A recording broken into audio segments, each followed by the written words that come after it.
जी और गांव के पिता तुल्य बुजुर्गों, युवा साथियों और मेरे सामने बैठे भारत के भाग्य विधाताओं। अब क्यों कहा है निहितार्थ अर्थों में ये बच्चे ही भारत के भाग्य विधाता हैं, क्योंकि आज का अगर स्वर्ण काल है तो भविष्य और अधिक स्वर्णिम होगा। गांधी जी के प्रसंग में अगर देखें 2 अक्टूबर 1869 गुजरात पोरबंदर, मोहनदास करमचंद, माता पुतलीबाई और पिता करमचंद की वजह से गुजरात में नाम का पीछे उद्बोधन रहा है।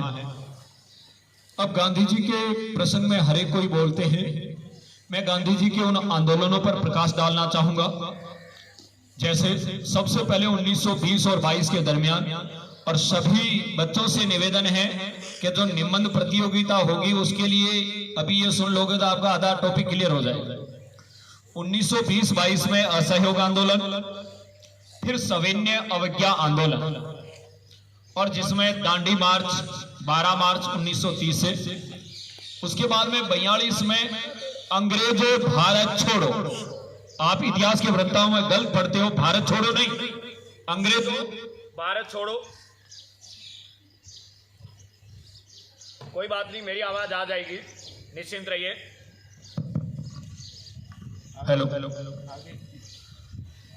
शिक्षा की अगर स्थिति में देखें, गांधी जी का जो प्रसंग था उन्होंने विशेष जिन बिंदुओं को छुआ, जैसे अस्पृश्यता, गांधी जी के संदर्भ में भी और संविधान के संदर्भ में भी बता दूं, अनुच्छेद 17 जिसमें जातीय छुआछूत भेदभाव निषेध है, और ये मानवीय तौर पे भी निषेध होना चाहिए, व्यक्ति की पूजा कर्म के आधार पे हो, जाति के आधार पे नहीं।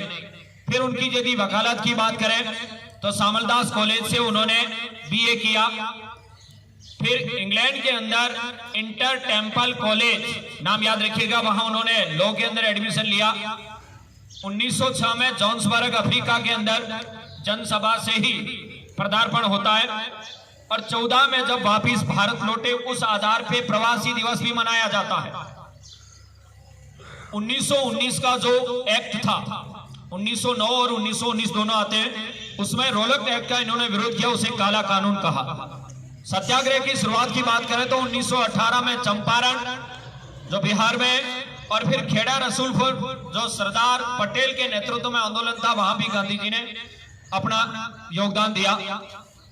गांधी इरविन समझौता 1931 में, और उस समझौते के बाद में गांधी जी दूसरे गोलमेज सम्मेलन में शामिल हुए थे। ये तो गांधी जी के जीवन परिचय और उस संदर्भ में है। अब जो गांधी जी का राष्ट्र के प्रति योगदान, एकमात्र शख्सियत हाड़ मांस का पुतला जो पूरे जीवन राष्ट्र के लिए समर्पित रहा, मगर राजनीतिक पद सोपान उन्होंने प्राप्त नहीं किया। दुर्भाग्य से 30 जनवरी 1948 को उन्हीं के शिष्य के माध्यम से देवलोक गमन और समाधि को राजघाट कहते हैं। शास्त्री जी का, जैसा कि प्रकाश ने बताया था, नन्हे, और बिल्कुल सच है, नानक नन्हे रहिए, नानक नन्हे रहिए जैसे नन्ही दूब, और रूख सूख सब सूख जाएंगे, दूब खूब की खूब। ये पंक्ति शास्त्री जी के संदर्भ में उल्लेखित होती है, क्योंकि बड़े पेड़ पौधे तो सूख जाते हैं लेकिन दूब हमेशा हरी भरी रहती है। जन्म के संदर्भ में उन्होंने बता दिया।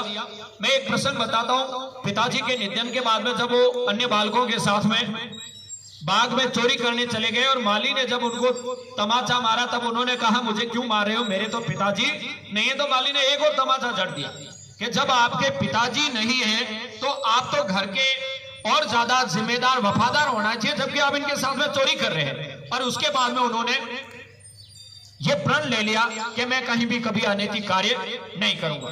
मूलनाम श्रीवास्तव की जब बात आती है, उन्होंने शिक्षा शास्त्री जो संस्कृत से बीए करते हैं उस संदर्भ में, अब यदि भारत की राजनीति में देखा जाए, शास्त्री जी का गृह मंत्री भी रहे, रेल मंत्री, और रेल मंत्री का प्रसंग है, जब पटना में उद्घाटन होना था, आप एक साधारण रेल के डिब्बे में बैठ गए और वहां जाकर उतरे तो सभा में पहुंचने से पहले गार्ड ने रोक दिया, कौन हो, मंत्री जी आ रहे हैं। और जब बाद में गार्ड ने देखा वो मंच पे थे, तो उन्होंने गार्ड को शाबाशी दी, बुलाया कि तूने अपनी कर्तव्य और वफादारी का दायित्व निभाया, मैं तुझे कोई सस्पेंड नहीं कर रहा हूं। शास्त्री जी की समाधि विजय घाट है। ताशकंद समझौते की जब बात आती है तो 1966, वर्तमान में ताशकंद कजाकिस्तान में है, उस समय अविभाजित सोवियत संघ में था। हालांकि 1965 के भारत पाक युद्ध में शास्त्री जी के नेतृत्व में भारत ने सफलता प्राप्त की, और उस समय उन्होंने जनता से निवेदन किया था कि इस समय अकाल है, आप एक टाइम का खाना खाएंगे, उपवास रखेंगे। जनता ने उस बात को भी स्वीकार किया, और उसी समय उन्होंने नारा दिया था, जय जवान जय किसान। लेकिन एक और नारा है, किसी को याद हो तो बच्चों को बताना। गांधी जी ने कहा था करो नहीं मरो, और शास्त्री जी ने क्या कहा था, मरो नहीं मारो। गांधी जी ने जब ये नारा दिया तो शास्त्री जी ने कहा कि हमें मरना नहीं है, अंग्रेजों को यहाँ भगाने के लिए जो प्रयास करना है। और राजनीतिक जीवन में उन्होंने अपने स्वच्छता और सरकारी पद का दुरुपयोग न करके एक जो अमिट छाप छोड़ी, वो आज भी भारतीय जनमानस में, न केवल भारतीय जनमानस में बल्कि विश्व पटल पर छाई हुई है। मैं पुनः इन हुतात्माओं को कृतज्ञ राष्ट्र की तरफ से श्रद्धांजलि अर्पित करता हूं। जय हिंद, जय भारत।